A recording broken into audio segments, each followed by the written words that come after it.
नमस्कार, मेरे चैनल पर आपका बहुत बहुत स्वागत है।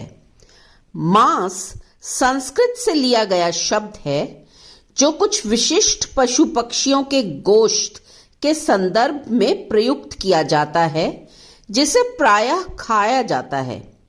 तो जानवरों के शरीर के अंतर्गत वह चिकना, मुलायम और लचीला पदार्थ जो शरीर का मुख्य अवयव होता है, रेशेदार तथा चर्बी युक्त होता है और जिसका सेवन प्रायः भोजन के रूप में किया जाता है, मांस कहलाता है।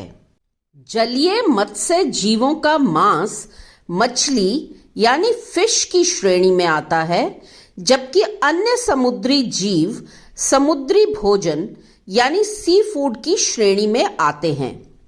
मांस के पर्यायवाची शब्द हैं गोश्त, आमिष, आमी, पिशित व पलल।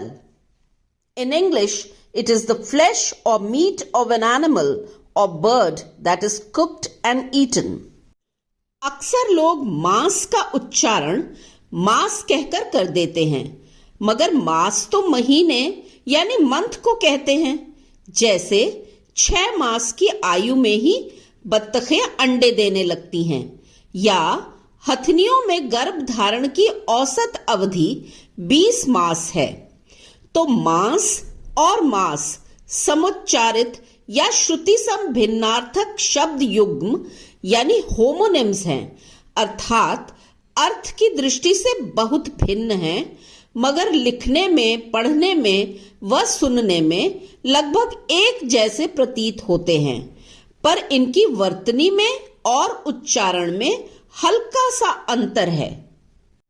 मांस के उदाहरण वाक्य हो सकते हैं, प्रागैतिहासिक काल से ही मनुष्य मांस के लिए जानवरों का शिकार व हत्या करता रहा है, या वनस्पति खाने वाले पशुओं को शाकाहारी और मांस खाने वाले जानवरों को मांसाहारी, मांसाहारी नहीं, मांसाहारी कहा जाता है। या पोषाहार की दृष्टि से मानव के भोजन में मांस, प्रोटीन, वसा और खनिजों का एक आम और अच्छा स्रोत है।